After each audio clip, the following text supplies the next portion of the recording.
Hey, friends! Just so you know, we enjoy the swear word and we rely on good old fashioned humor to get through some seriously dark subject matter. At no time do we intend any disrespect toward the victims or families of the victims in the cases we cover. Also, be sure to listen to the end for a few palate cleansing bloopers to reset your mindset. And with that, we thank you for listening and we hope you enjoy.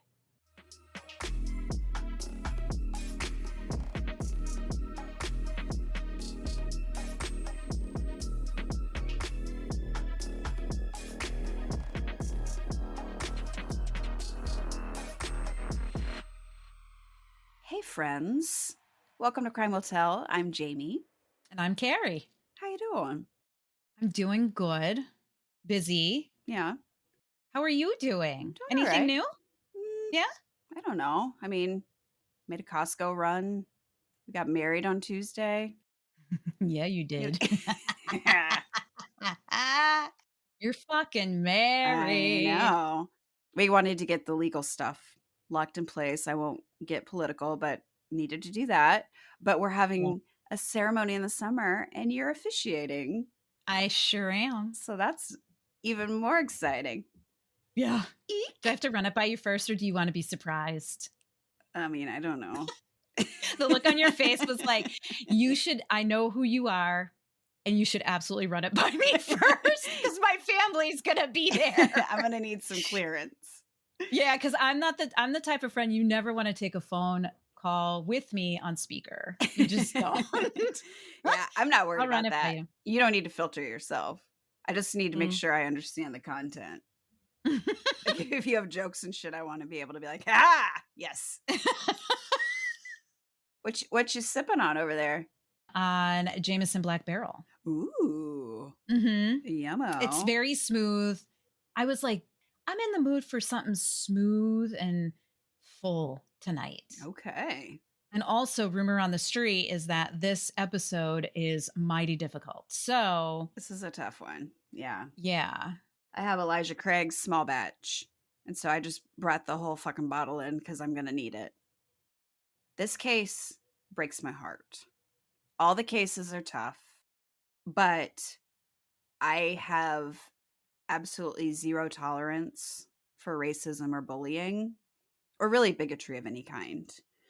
So Ah, I am telling the story of Ajike Owens, not only to honor the memory of such a beautiful person, but also because as much as cases like these hurt my heart and absolutely disgust me, they need to be shared and told.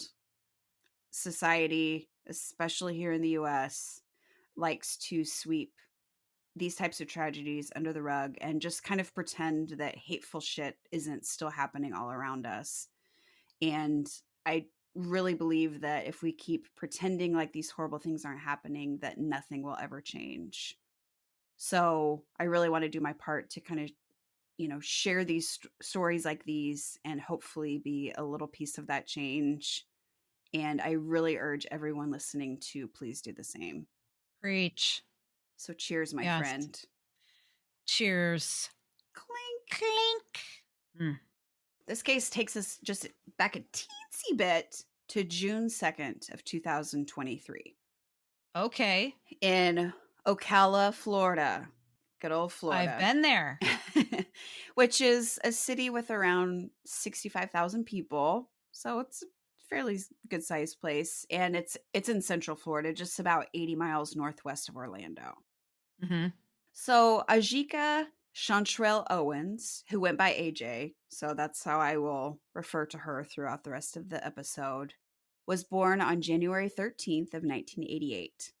Oh my gosh, she's so young. Yeah, so she was 35 years old in Oh my God. 2023. Also, can I just crush on Ajika? Yeah, it's spelled Ajike. I love that. Yeah, it's cool. I love that. And so she worked in the hospitality and food industries, and she was just known to be incredibly kind and hardworking. And she not only worked hard because of her amazing work ethic, but also to support her 4 children. She had 12-year-old Isaac, 9-year-old Israel, who went by Izzy, Uh-huh. 7-year-old Africa, and Titus, who was 3. Oh my god, those are great names. They are so damn precious. I tear up when I see pictures. They are the brightest, happiest kids. There's pictures of them with their honor roll certificates just Aw. beaming. Yeah. Ugh. But she was a loving, dedicated, and incredibly involved mother. She busted her ass to make sure her kiddos had everything they needed. She was the team mom for her son's football team and her Aw. daughter's cheerleading squad. Dang. And she was known to be really just kind of a second mom to other kids in their neighborhood. I think one neighbor mentioned that she like took her son to football practice whenever she wasn't available. Like she just was Okay, so that. she was one of those people that had, like, the biggest heart, so much Yes. compassion, happy to help whenever and wherever, didn't have a selfish bone in her body, clearly. No, no, she was a source of love and generosity to everyone around her. Oh my gosh. I wanna be her friend. I know. So AJ and her 4 kids lived in a neighborhood that had multiple rental units, and they're often referred to as apartments in the sources that I have, but I would think of them more as duplexes. So these Oh, okay. are like one-level structures that have either 2 or 4 separate units in them. These units would have 2 separate doors, but then, like, on the back, they would share, like, a cement patio with a wooden privacy fence down the middle. Yeah, I've lived in that something like that.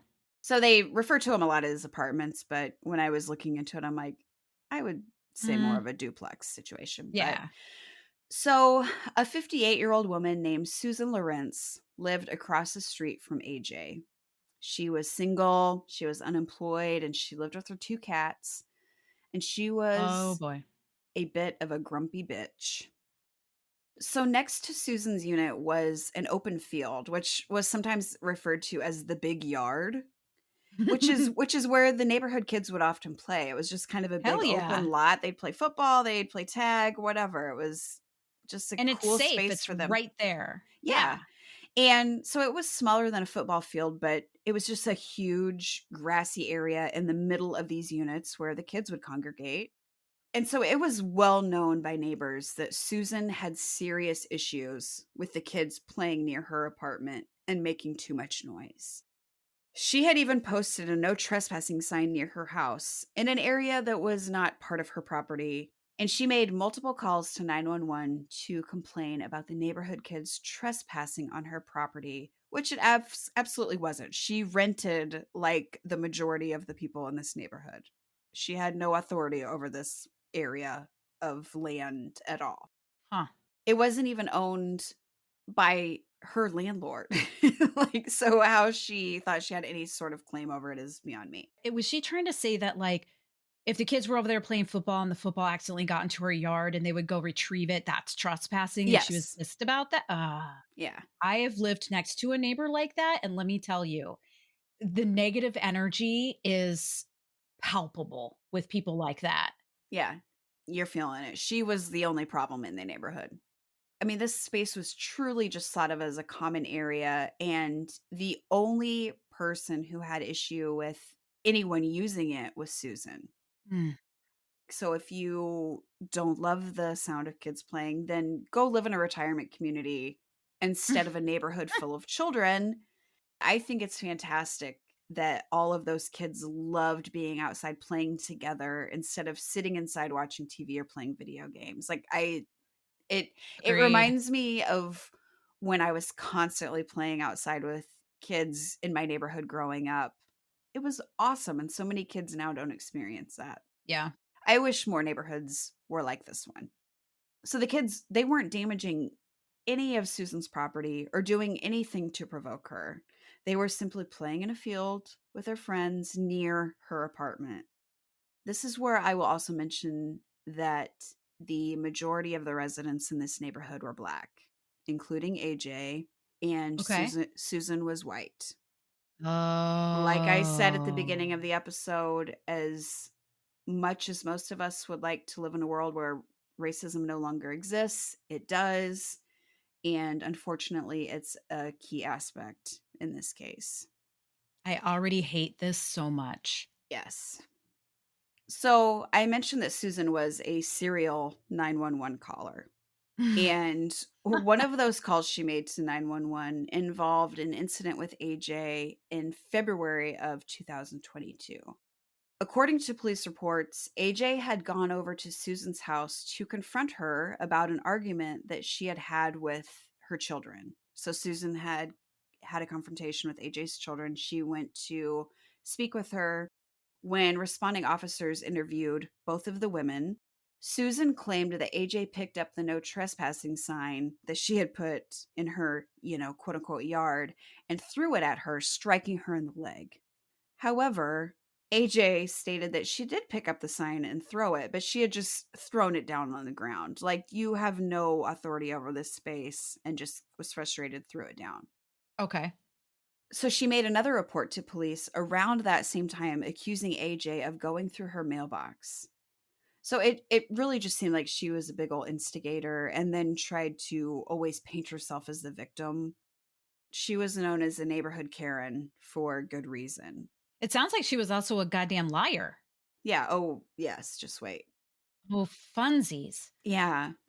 When police were making trips out to these calls that she was making, kids told these officers when they were interviewed that Susan would yell at them and call them bastards or jackasses, Wow. and she often used racial slurs. She would allegedly say awful things to them like, "This isn't the Underground Railroad, slave." Are you fucking kidding me? No.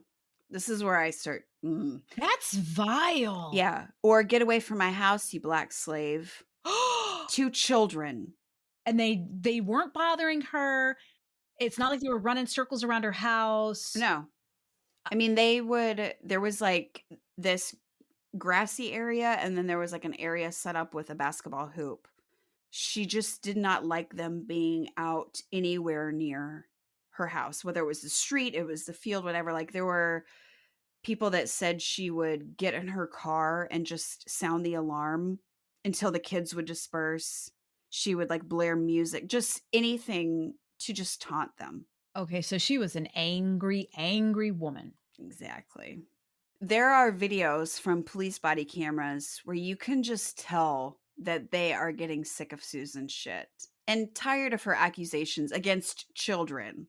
She became almost like a joke among the police officers and the other residents in that neighborhood. On one of these videos, while she is talking to police who had once again been called out for her complaints, she starts yelling at a man who is standing near her property, but I'm talking like 70 feet away.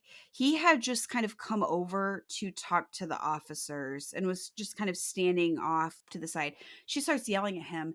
And then as they are talking to this man, Susan like pops back over and asks if they can take their conversation somewhere else, and starts bitching about a barking dog somewhere in the neighborhood. And the police are literally like, "It's a dog. We can't stop the dog from barking."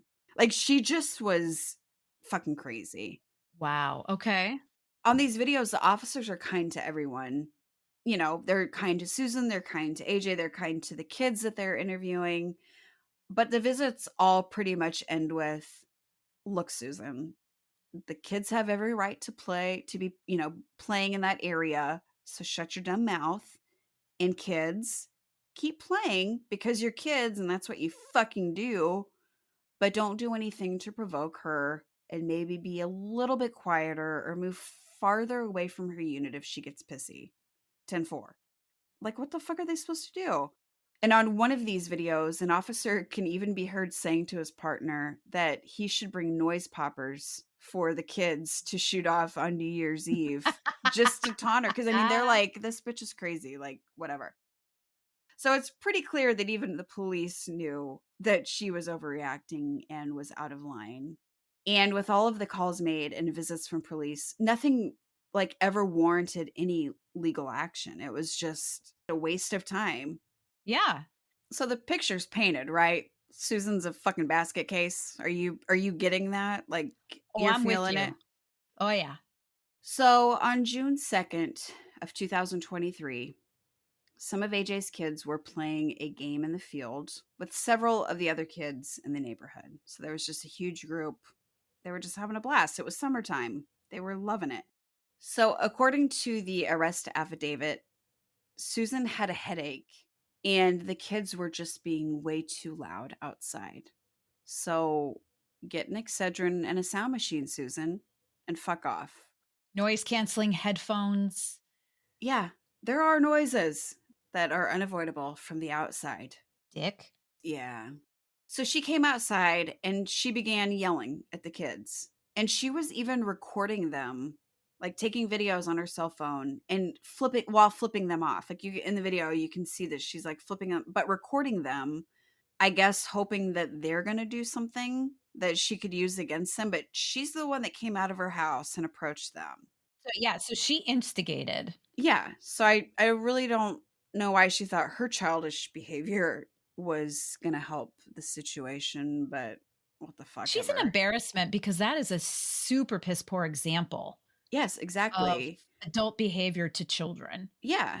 And so the kids kind of seem to disperse and either, go home, or some of them went to the basketball area that I'd mentioned. And so one of AJ's kids accidentally left an iPad behind in this area where they were playing. When he went back to retrieve it, some kids playing basketball told him that Susan had actually taken it. Like she'd gone out, seen it, and picked it up and taken it. So when he went to her house and asked for it back, she threw it on the ground. She also started swinging an umbrella at him, and she even picked up a roller skate and threw it at him. Did she actually hit him or make contact? No. At first, like some reports say that it hit him in the toe, but then it was like, I think it just came really close to hitting him I'm and it sorry, did didn't. you say hit him in the toe? In the toe, yeah, like barely, Okay. like it grazed him, I mean, maybe. I'm not a Susan fan, but that's kind of funny. Yeah, which toe, pinky "You or hit me in big? my goddamn toe!" Was it the one that had roast beef? Which if it was your big toe, that would fucking hurt. I mean, Mm. everybody's baby toe gets broken constantly on coffee tables. Oh, yeah. I've at least a half a dozen times on both sides. At Yeah, for sure. least. So AJ's son like went home and he was like, "Mom, guess what just fucking happened?" Like any kid would do. And of course, as a protective mother, she was like, let's go." And so she went across the street to Susan's house because she wanted to talk to her. And her 9-year-old son, Izzy, was with her. So she started knocking on Susan's door.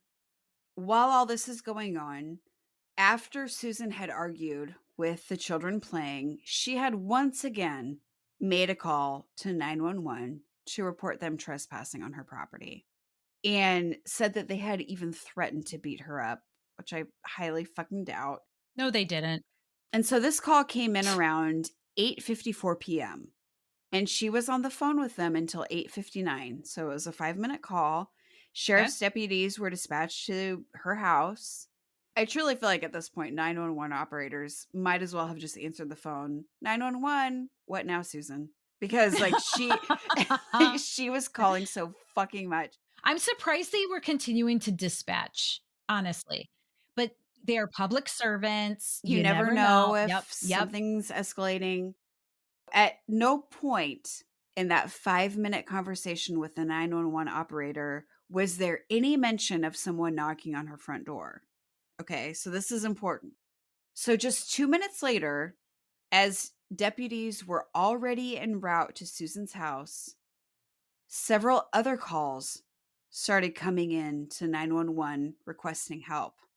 Because as AJ was knocking on Susan's front door, Susan went and got her gun, which was a Remington 380 that she kept hidden in her bedroom, and she fired a shot through her locked metal door, striking AJ in the upper part of her chest, while her son Izzy was standing right next to her. Okay, wait. Did I just hear you say AJ with her 9-year-old Izzy walked over to Susan's house and knocked on the door, and Susan's response was to go to her bedroom. So she grabs her handgun, walks out to the living room and doesn't even bother to open her locked door, but just fires a shot through it? Mhm. Did she know who was there? Yeah. So she intentionally shot AJ Yes. in front of her in front of her 9-year-old? Mhm. And so poor Izzy frantically ran to get his mother help. And at 9:04 p.m., one of those calls made to 911 was from AJ's 12-year-old son Isaac trying Oh to my get help god. for his mother. Oh my god. So witnesses saw AJ, she like stumbled from the door and she started yelling, "Call 911," but she ended up collapsing in the grass, like near Susan's house. So she tried to run away, but ended up collapsing. Did Susan start to complain that she was trespassing? No, she stayed in her house. She didn't even come outside to see what she did? Nope. So when deputies arrived at the scene, there were like several of the neighbors attempting first aid on AJ. And so the officers also began performing CPR on AJ.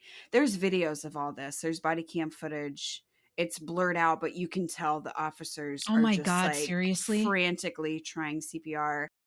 In the background, you can hear the neighbors like, we knew she was going to do something like this. Like, it's so obvious that Susan was a problem. So other deputies came on scene and they ended up going to Susan's house. They knocked on her door and she opened up the door and was like, whatever, like just so nonchalant, came out of her sliding like back glass door. And she was just like, shut the door. My cats are inside. I don't want my cats getting out. Like that was her big concern, which I get if you're a pet owner, you don't want your animals running out. But she, like her concern was her cats getting out of her house, not that she had just shot a woman in front of her child. So she was taken and put in the back of one of the police vehicles on the scene again while there's a crowd of people trying to save AJ's life on the ground not far away. So AJ ended up being transported to a local hospital where she was pronounced dead at 9:36 p.m. I'm feeling all sorts of things right now. I'm nauseous. I'm like on the verge of tears. I'm angry. So Susan was taken to the police station for questioning. And she told investigators that AJ was banging on her front door so hard that everything in her house was shaking and that she was yelling, "I'm going to fucking kill you." She said that she was scared that AJ was going to bust down the door and beat her to death. No, so she's trying to use a self-defense. Are you fucking kidding me? There was a metal locked door between her and AJ, and I'm certain maybe AJ was knocking in a very confident and strong manner because this woman threw something at her child and tried to beat her child with an umbrella. After she'd been calling them racial slurs and calling them And names and just slaves? harassing them for months. She broke this kid's tablet. She threw shit at him. Like I would have been pissed too. And Absolutely. And AJ was being an excellent mother, where she's like, no, no, no, no, no, no. she was so patient through all of this. Like I would have throat punched that bitch months ago. So kudos to AJ for keeping it together. Multiple witnesses said that AJ was knocking on the door, and I'm sure she was pissed and knocking hard, but she wasn't trying to bust the goddamn thing down. And no one heard her saying she was going to kill Susan. No one heard any threats. She had informed police during this interrogation, or this questioning, I guess I should say, that she had purchased her handgun for protection following an incident that she and AJ had previously had. So she admitted Really? that she bought this gun because she was scared of AJ. Susan was actually released from custody following her interview with police. She was taken back to her house so she could get her keys and her purse, medication, and just other shit that she would need to stay in a hotel while the case was investigated. There was, like I said, a lot of police body cam footage that you can now watch. from an officer who was on the scene after AJ was shot, just kind of interviewing people, trying to get the details of what had happened. And when they were speaking with one of the neighbors, he basically told police, look, I'm going to be real honest with you. She's not safe coming back here. And I don't blame them one fucking bit. I don't either. Those neighbors, And you know what? It was really kind of him to say that, to give that he warning. didn't make any He didn't have threats. He to. didn't say anything specific, but he was He just was like, being honest. He was like, Factually, it is not a good idea for her to come back here." a search warrant was issued for Susan's home. And according to the arrest affidavit, which I will reference a lot, there were no dents or other evidence on the outside of Susan's door to indicate that someone was beating on the door or trying to break it down, like she had told investigators. The interior of the door had a chain lock near the top of the door, as well as an extra long deadbolt that had been installed previously by the landlord at Susan's request. So there was an area of the door near that deadbolt that had been damaged and patched with wood putty. So investigators didn't notice any sort of debris on the inside that would have indicated that someone was trying to force the door open. Which, if someone was like really slamming against the door trying to open it, like pieces of that putty that had been used to patch the door would have like crumbled off.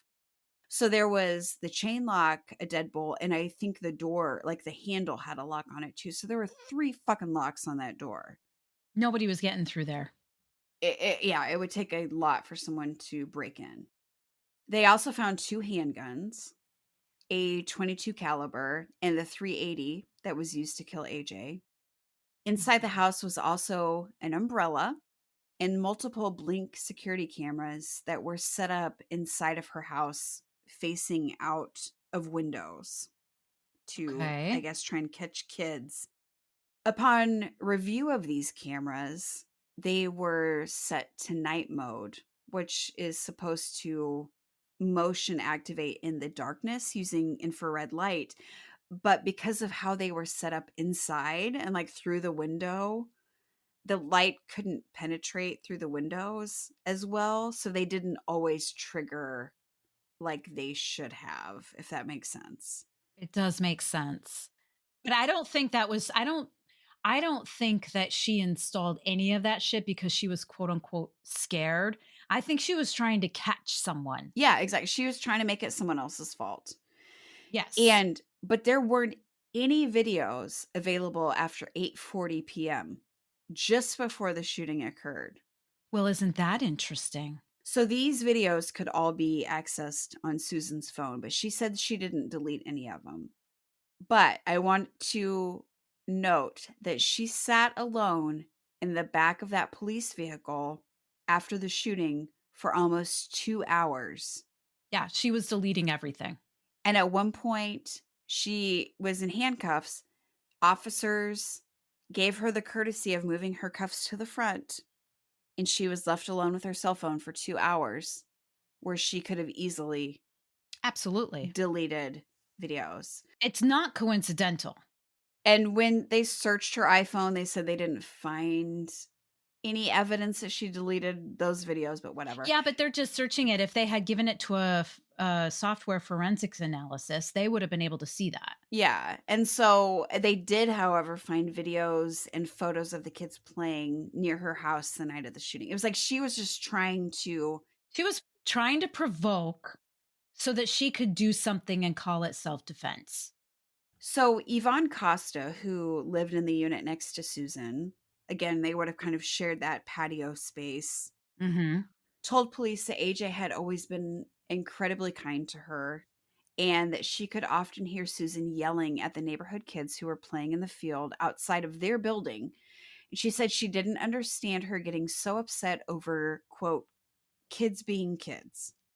She had also heard stories from other neighbors about Susan using racial slurs when confronting the kids. And it was just kind of well known that she was just an asshole.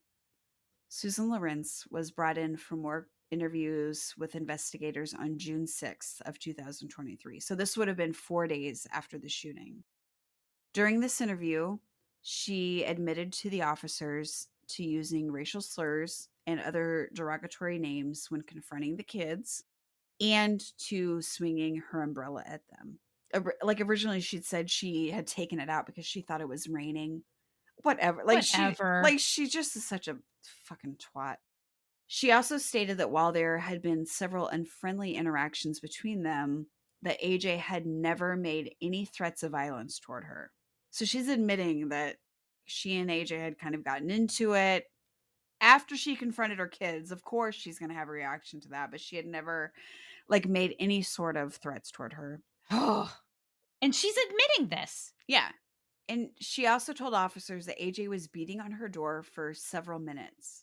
She estimated like that 10 to 15 minutes passed from the time she called 911 to her firing her gun. And this timeline is totally contradicted by the calls that Yeah. are recorded It by was the less than 911 10 minutes. yeah. And she had also searched stand your ground laws on the internet prior to the shooting. Yeah. This was fucking premeditated. I'm so angry. Oh. So, if you aren't familiar with stand your ground laws, I know there's a lot of people outside of the US that listen to the show. Thank you. These laws are typically designed to allow for immunity to people who defend themselves if they feel it's necessary for protection from a violent crime. In their Bas- own homes. or in an area that they have authority over. Right. So basically, they can use deadly force if they feel threatened. These are most commonly like situations where a burglar is shot when they're breaking into a home or something similar to that. They're very controversial because there can be a big difference between feeling threatened or thinking someone is threatening a person and actually being in danger. Mhm. It pretty much comes down to the interpretation of the individual and whether their response was warranted or not. So it's Mhm. very gray. It's Super gray. Yes. Yes. these laws actually became well known following the murder of Trayvon Martin, a 17-year-old unarmed black teenager in 2012. He was shot and killed by a stranger who thought he looked suspicious as he walked down the street with his hood up and his hands in his pockets. To this day, I'm still really upset about the Trayvon Martin Yeah. situation. Like, if that warrants suspicion, then I look suspicious as fuck every time I take my dogs out to pee. Every time yes, I always look like I'm up to no good. Always. If you're not familiar with that case, it's a very, very sad case. It's also very infuriating, like this unwarranted murder that we're Mhm. talking about.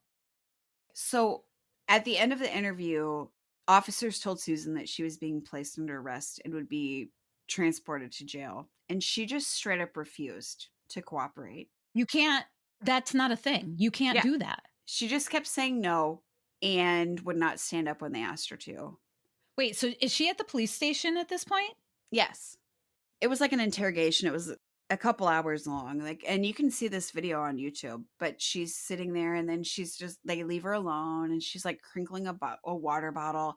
And then they come in and tell her that she's under arrest. And she's just like, no, no, I'm not doing that. Okay, Karen, that is not a thing. This is not open for debate. You are either under arrest or you're not. You can't just say no. If the police say you're under arrest, you're fucking under arrest, whether you like it or not. Yeah. So the video Oh of my this god. interaction is the embodiment of white privilege. So I'm going to play this video for you.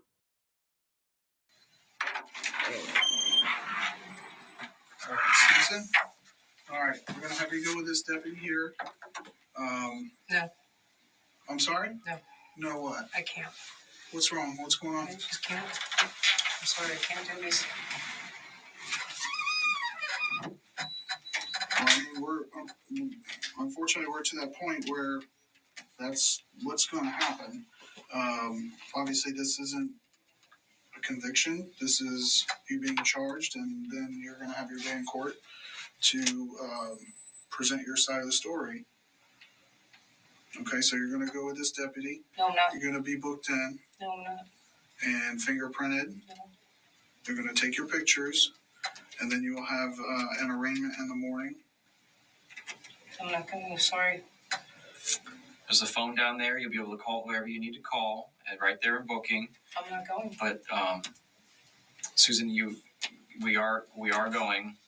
There's no change in that now. You're under arrest. In fact, we can probably go ahead and put handcuffs on her. Let's get her. Susan, get you handcuffed. No. Stand up. No, don't touch me. Susan, Stand up, Susan. don't, No. Listen, Sorry, I can't. It can go one of two ways. It can go an easy way or it can go a really hard way. I'm sorry. We don't want it to go the hard way. I'm so sorry. Susan, put yourself in our position.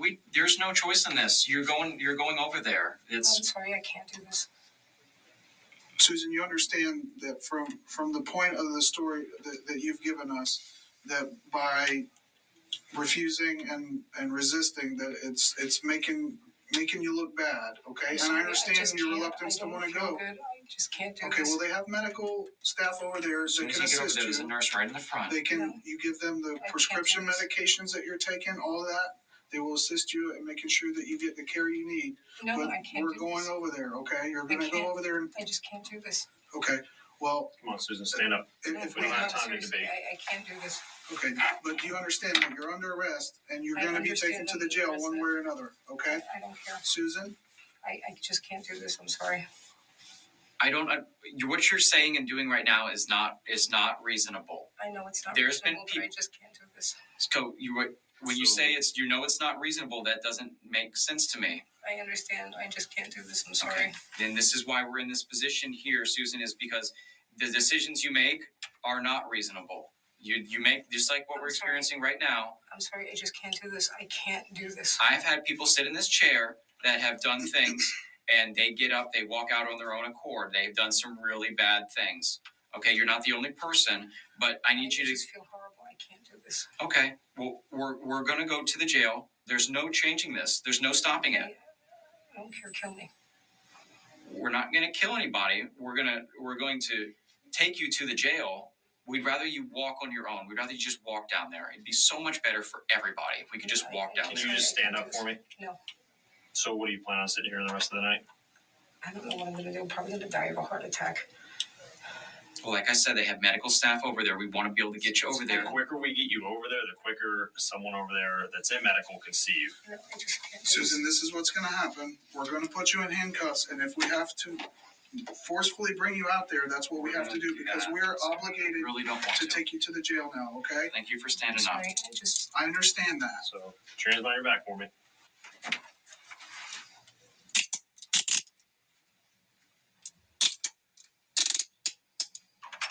Thank you, Susan. I didn't do this on purpose. This wasn't a purposeful act. I did not premeditate it. I didn't do anything like that. This is ridiculous. So, yeah, again, like totally the embodiment of white privilege because, first of all, her refusal to cooperate with police is absolutely astounding to me. Like, she's just like, no, I'm not doing that.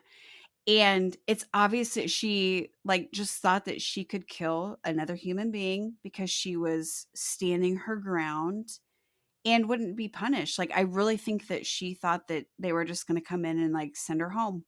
I really believe that too. I really think you're right. She's arrogant.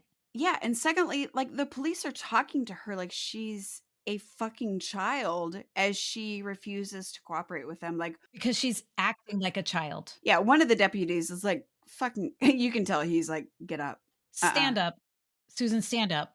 So, like, while I appreciate that they were being kind and patient with her, I know that people of color in this country don't often get that same treatment with law enforcement.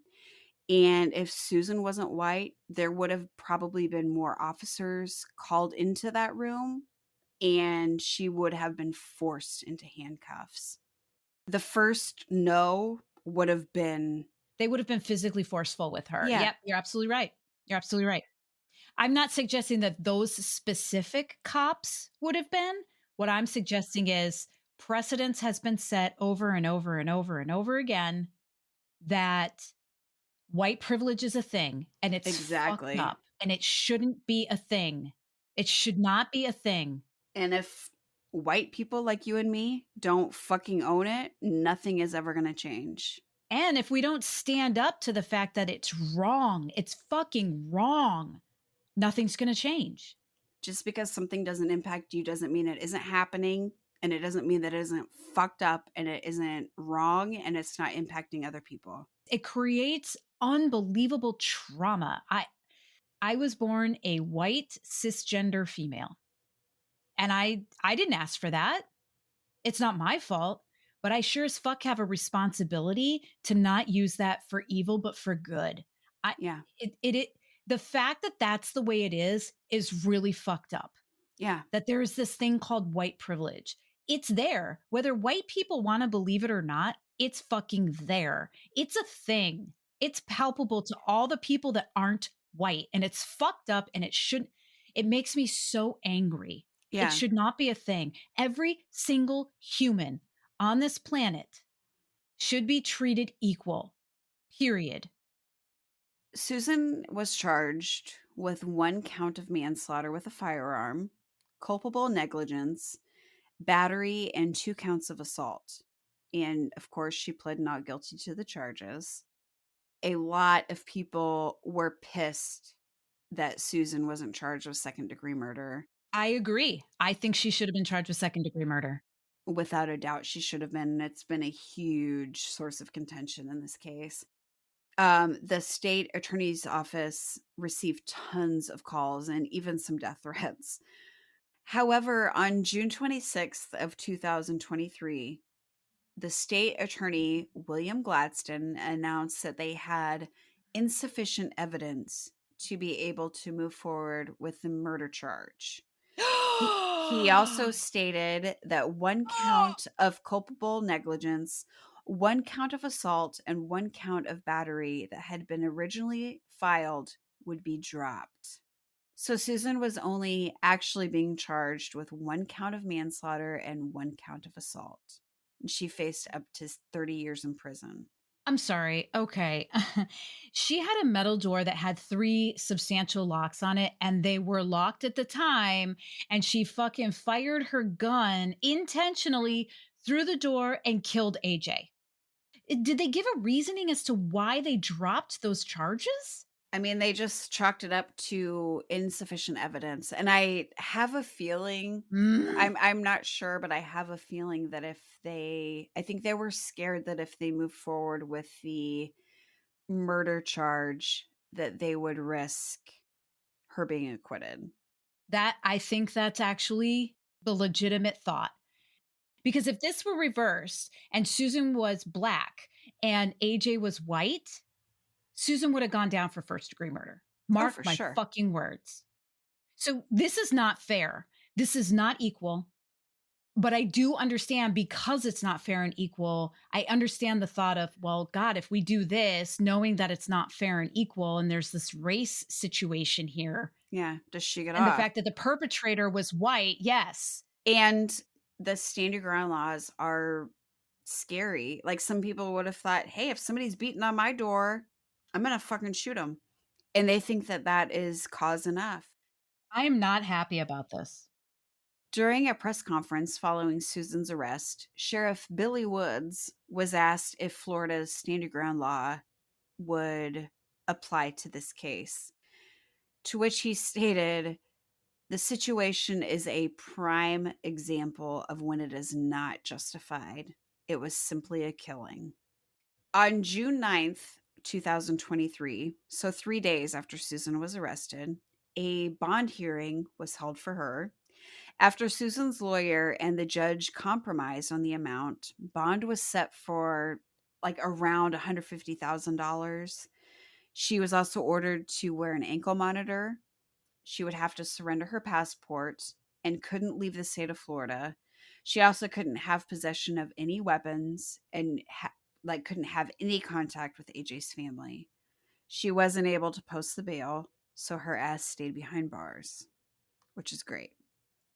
A celebration of life was held for AJ on June 12th of 2023, and civil rights activist Reverend Al Sharpton gave the eulogy. His presence helped bring additional media attention to the case. Good. Yes. which was Awesome. amazing. Yeah, absolutely. And so on July 1st of 2023, the Marion County Sheriff's Office released body camera footage from multiple visits officers had made to the neighborhood between February of 2022 and April of 2023. All of these visits were in response to calls and complaints made by Susan. And these videos supported an escalation in her behavior and increasing anger toward her neighbors. And a lot Mm. of them are available on YouTube if anyone would like to watch them. Susan's trial began on August 12th of 2024 in Ocala, Florida. So Wait, what? When did it start? August 12th of 2024. So less than 4 months prior to us recording this episode. Okay. Her defense tried to paint her as just like frail woman who had knee issues and who'd had a previous neck surgery and who was incredibly scared of the younger, larger AJ. So because AJ was younger and larger than her, she was so fucking scared of her. A frail, scared person doesn't chase children and throw skates at them and doesn't go out of their way to harass the children of someone that they're scared of. And call them slaves. There is only one word that is more demeaning. And she used that too, I believe. Thankfully, the jury didn't buy her bullshit. They On didn't? No. On August 16th, after a week-long trial and a 2-hour deliberation, Susan Lorincz was found guilty of manslaughter by the all-white 6-person jury. Why was the jury all white? I don't know. That's reprehensible. Thank God they found her guilty of manslaughter, although I still stipulate that it should have been second-degree murder. Exactly. And there was a big fight for that, but it just didn't happen. So her sentencing was actually today. Literally just like an hour ago. What? She was sentenced today. Okay, so As of today, she was sentenced to 25 years in prison. I still don't think that's long enough. She's now 60 years old. Oh, yes. Is she eligible for parole before that? There weren't any details with that. It was just the 25 years. Before the sentencing, Judge Robert Hodges stated that he found the shooting was based more on anger than fear. That Susan had plenty of time to call law enforcement, which she already fucking had, and that there wasn't a real risk that Owens was trying to break into her home. And I couldn't fucking agree more with this. I mean, how would she justify shooting an unarmed woman through a locked metal door after police were already on their way to the scene? I am not a happy camper with this. So I want to end with this. A fund was set up to help support AJ's 4 children, Oh, I like who are now being raised by AJ's mother, Pamela Diaz. The money donated goes to help with the education, medical, and general living costs for those 4 kids. So if you would like to make a donation to support Isaac, Izzy, Africa, and Titus, please go to justiceforajowens.org. And there is a lot of information there about her case, about her, about those kids. Look through those pictures and just one glance of any photo, and you will see what a beautiful person she was and how that just emanates through her children. They are beautiful. And if you want to explore a little bit more, look at some of the videos. Izzy, who was standing beside his mom when she was fucking shot, which I'm gonna fucking cry. Don't cry. Don't. Ugh. So Izzy and his grandma, Pamela Diaz, were actually on The View. And I urge you to watch that video. That boy is his mother. He's beautiful. And he's kind and he's respectful. Ah. Just watch it. Well, obviously, Crime Will Tell will be making a donation. Yes. So, So, ugh. justiceforajowens.org.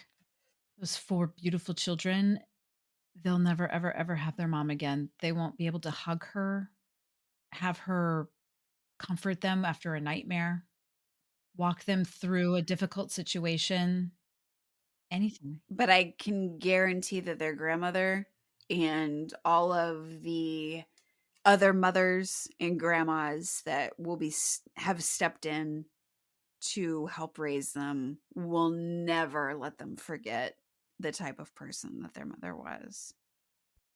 So that is the case of AJ Owens, a beautiful mother, daughter, friend, neighbor, community member, and was killed for defending her kid. So, again, go to justiceforajowens.org if you want to learn more about her, her case, her kids, how you can help. We appreciate you guys so much for listening. And I wanted to point out that we are now on Blue Sky. Yes, we are. So you can find us at Crime Will Tell Pod. We'll be posting as new episodes come out. Follow us on Facebook, Instagram. If you have any questions, comments, show ideas, you have a delicious bourbon you want to tell us about, Yes. send us an email to crimewilltellpod@gmail.com. We love you. We appreciate you. We thank you guys so much for your support, for listening, for sharing it with other people. Can I do a call out? Yeah. Okay. So, like Jamie just said, we really appreciate all of you and your support. There is one listener that I want to shout out because there's a little bit of history, but her name is Sarah. And we actually worked together like more than 20 years ago. I was out walking one day and she was out walking one day, and we didn't know that we lived in the same neighborhood. And like we were walking by and we were like, Sarah? And she was like, Carrie? And I was like, holy shit, what are you doing? And she's like, I fucking live in this neighborhood. And I was like, what? We literally live within walking distance of each other. And we hadn't seen each other for years or talked to each other for years. Anyway, she learned that you and I, Jamie, had a true crime podcast. And so she started listening. She's obsessed with it. And so she's literally shouting it from the rooftops like, hey, anybody, if you like true crime, if you're not listening to Crime Will Tell, then you're missing out. And so she's kind of like Aw. marketing for us. And I just, Sarah, just know how much we appreciate you. Thank you. You are literally the best. Aw, thank you so much. We appreciate that. Yeah. So thank you for letting me give a little And- airtime. Well, yeah, hell yeah. And with that, goodbye, Carrie. Goodbye, Jamie. That's what we say.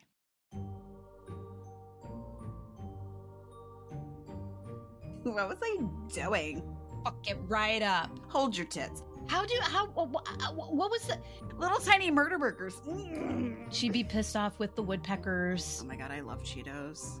Yes, Carrie, listen. Listening ears. I don't know how to do that. She looks like a Karen. Sheboygan.